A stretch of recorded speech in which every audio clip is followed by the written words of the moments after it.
వీడియోలో మనము సర్వనామము ప్రొనౌన్ గురించి నేర్చుకుందాము. సర్వనామము అంటే సంజ్ఞకి బదులుగా వాడేటువంటి శబ్దం అన్నమాట. సంజ్ఞ అంటే నామవాచకము అని తెలుసు కదా మనకి, అంటే పేర్లను తెలియజేసేది. ఈ పేర్లకి బదులుగా వాడేటువంటి శబ్దాలనే సర్వనామము అంటారు. ముందుగా దీని डेफिनेशन చూద్దాము. संज्ञा के स्थान पर प्रयुक्त किए जाने वाले शब्द को सर्वनाम कहते हैं. అంటే సంజ్ఞ యొక్క స్థానంలో ఉపయోగించబడేటువంటి లేదా వచ్చేటువంటి శబ్దాలనే సర్వనామము అంటారు. ఉదాహరణ చూస్తే బాగా అర్థమవుతుంది చూడండి. మై, నేను అంటే మన యొక్క పేరు చెప్పే బదులుగా మై అని వాడతాము. అలాగే తూ, తుమ్, నీవు అని వాడతాం. వాళ్ళ పేరుకు బదులుగా తూ, తుమ్. అలాగే ఆప్, మీరు, తమరు. వహ్, అది, అతడు, ఆమె. యహ్, ఇది, ఇతడు, ఈమె. జో, ఎవరైతే. సో, వారే. కౌన్, ఎవరు. కుచ్, ఏదో, ఏదో లేదా కొంత. క్యా, ఏమిటి. ఇవన్నీ కూడా సర్వనామాలు అన్నమాట. వీటిల్లో కూడా రకాలు ఉన్నాయి సర్వనామాల్లో. ఆ సర్వనామాల భేదాలు చెప్పినప్పుడు ఇవన్నీ కూడా ఆయా వర్గీకరణల కిందకి వస్తాయన్నమాట. చూడండి, ఇప్పుడు సర్వనామకే భేద్. ఒకటి పురుషవాచక సర్వనాం. ఇవి మొత్తము 6 ఉన్నాయన్నమాట. ఈ 6 కూడా: 1 పురుషవాచక సర్వనాం, 2 నిశ్చయవాచక సర్వనాం, 3 అనిశ్చయవాచక సర్వనాం, 4 ప్రశ్నవాచక సర్వనాం, 5 సంబంధవాచక సర్వనాం, 6 నిజవాచక సర్వనాం. ఇప్పుడు వీటిని ఒక్కొక్కటిగా మనము చూద్దాము. ఇప్పుడు చూడండి, మొదటిది పురుషవాచక సర్వనాం. పురుష్ అంటే ఇక్కడ పురుషులని కాదు, పురుషులు కానీ స్త్రీలు కానీ వ్యక్తి ఎవరైనా అన్నమాట. దాంట్లో 3 రకాలు ఉన్నాయి. అవేంటో ఇప్పుడు చూద్దాం. పురుష్ ఏకవచనంలో ఎలా ఉంటుంది, బహువచనంలో ఎలా ఉంటుంది. ఉత్తమ పురుష్ అంటే ఫస్ట్ పర్సన్ అంటాం. ఇంగ్లీష్లో ఫస్ట్ పర్సన్ అంటాం కదా. అది బోల్నే వాళ్ళ, ఎవరైతే చెప్తూ మాట్లాడుతూ ఉన్నారో వాళ్ళు వాళ్ళ పేరును చెప్పకుండా నేను, మేము అంటారు కదా, అది ఉత్తమ పురుషు అన్నమాట. ఉత్తమ పురుషు ఏకవచనంలో నేను వస్తుంది, బహువచనంలో హమ్ అని వస్తుంది. నేను అన్నం తిన్నాను, మేము ఊరు వెళ్ళాము. ఇక్కడ నేను, మేము అని వాడినప్పుడు వాళ్ళ పేర్లను తెలియజేయకుండా మై, హమ్ అనే పదాలను వాడుతున్నారు.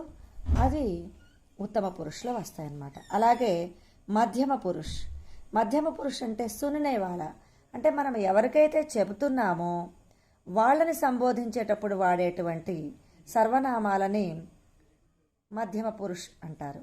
ఇవి ఏకవచనంలో అయితే తూ, తుమ్. అలాగే బహువచనంలో ఆప్ అంటే మీరు, తమరు అని. తూ, తుమ్ అంటే నీవు అని. అంతే కదా.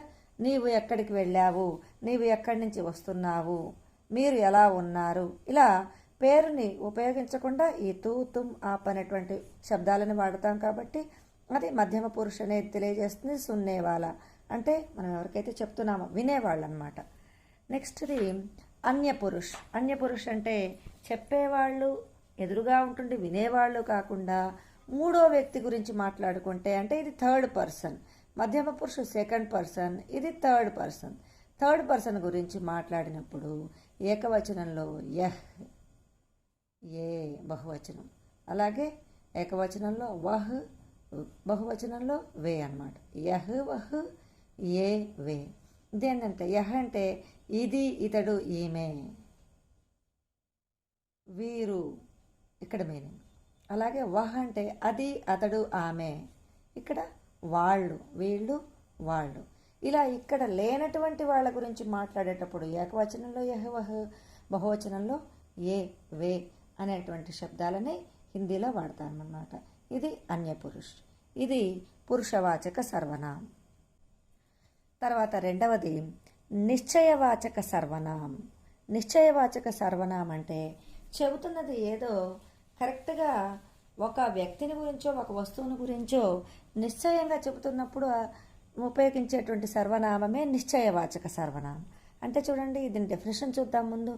जिस सर्वनाम से किसी निश्चित व्यक्ति या वस्तु का बोध होता है उसे నిశ్చయవాచక సర్వనాం कहते हैं. ఏ సర్వనామంతో అయితే ఒక నిశ్చితమైనటువంటి అంటే కరెక్ట్గా ఒక పాయింట్ ఆఫ్ పర్సన్ అన్నమాట. ఆ పర్సన్ గురించి కానీ లేదా ఒక వస్తువు గురించి కానీ మనకు తెలుస్తుందో అది నిశ్చయవాచక సర్వనామం. దీనికి ఉదాహరణ యహ్ వహ్. యహ్ అంటే ఇది, ఇతడు, ఈమె అనుకున్నాం కదా. వహ్ అంటే అది, అతడు, ఆమె. యహ్ కితాబ్ హై. యహ్ కితాబ్ హై అంటే ఇది పుస్తకము. వహ్ ఫూల్ హై, అది పువ్వు. ఇట్లా మనము యహ్ కితాబ్ హై, వహ్ ఫూల్ హై, వే బాలక్ హై, ఇట్లా పర్టికులర్గా ఒక పర్సన్ను వస్తువును మనం సూచిస్తూ ఉన్నాం కాబట్టి ఇది నిశ్చయవాచక సర్వనామం. ఇప్పుడు మూడవది అనిశ్చయవాచక సర్వనామం. అనిశ్చయవాచక సర్వనామం చూడండి, అంటే నిశ్చయంగా అంటే ఒక వ్యక్తిని ఖచ్చితంగా సూచించనటువంటి సర్వనామాన్ని, అంటే ఎవరైనా కావచ్చు ఏదైనా కావచ్చు అని చెప్పటానికి వాడేటువంటి సర్వనామాన్నే అనిశ్చయవాచక సర్వనామం అంటారు. దీని డెఫినేషన్ కూడా ఒకసారి చదువుదాం చూడండి. जिस सर्वनाम से किसी निश्चित व्यक्ति वस्तु या स्थान का बोध ना हो उसे अनिश्चयवाचक सर्वनाम कहते हैं.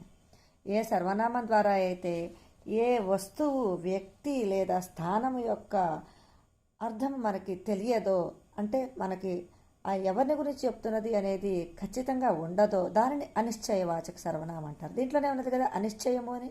నిశ్చయము అంటే ఖచ్చితత్వము, అనిశ్చయం అంటే ఖచ్చితత్వం లేకపోవటము. జైసే కోయి కుచ్. కోయి అంటే ఎవరో అని. కోయి జా రహా హై, ఎవరో వెళుతున్నారు. ఎవరు వెళ్తున్నారో తెలియదు, ఎవరైనా కావచ్చు. అలాగే కుచ్ ఖా రహా హై, ఏదో తింటున్నారు. కుచ్చిన కుచ్ ఖా రహా హై, ఏదో ఒకటి తింటున్నారు. ఇక్కడ కూడా ఏం తింటున్నారో తెలియదు అన్నమాట. ఒక నిశ్చితత్వం అనేది లేదు. కాబట్టి ఈ కోయి కుచ్ ఈ రెండింటినీ గుర్తుపెట్టుకుంటే సరిపోతుంది. నిశ్చయవాచక సర్వనామంలో ఈ కోయి కుచ్ అనేవి అనిశ్చయవాచక సర్వనామం కిందకి వస్తాయి. నెక్స్ట్ ఇప్పుడు నాలుగవది చూద్దాం.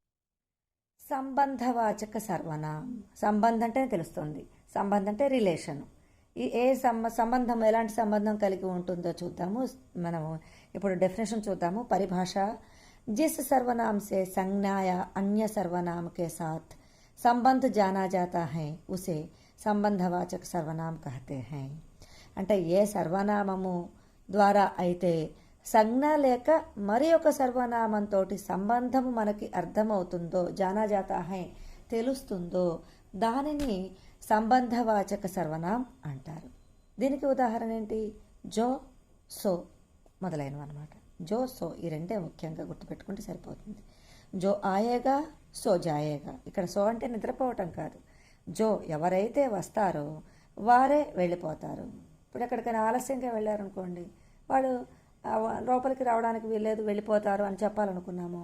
అప్పుడు జో ఆయేగా, సో జాయేగా. ఎవరైతే వస్తారో వారే వెళ్ళిపోతారు.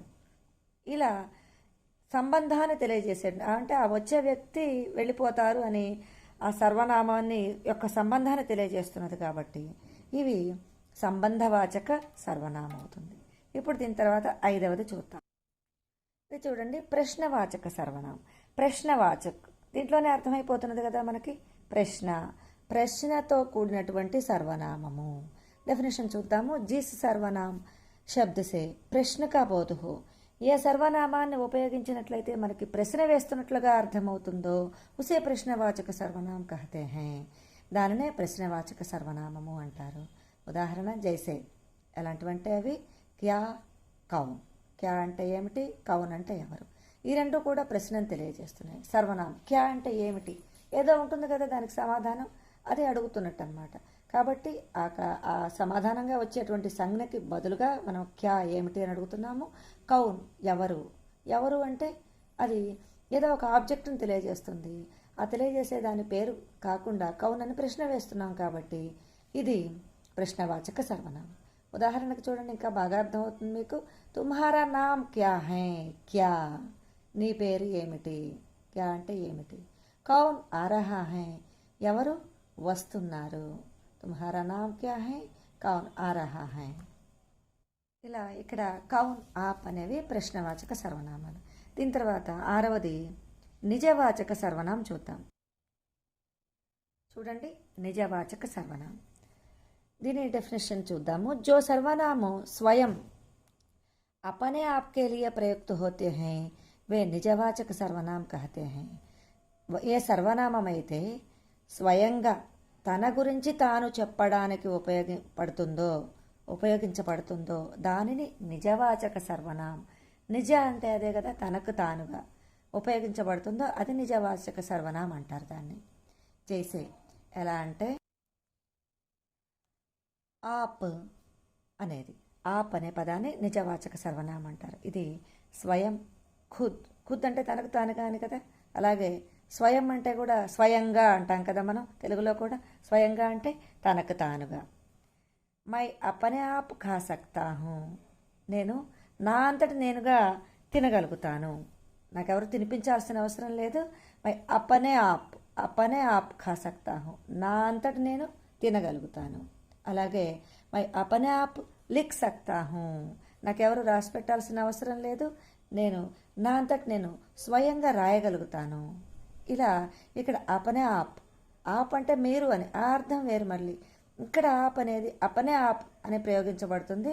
ఇది స్వయంగా తనకు తాను చేయగలిగేటువంటి పనిని గురించి తెలియజేస్తుంది అన్నమాట. ఇవి ఈ 6 కూడా సర్వనామాలు.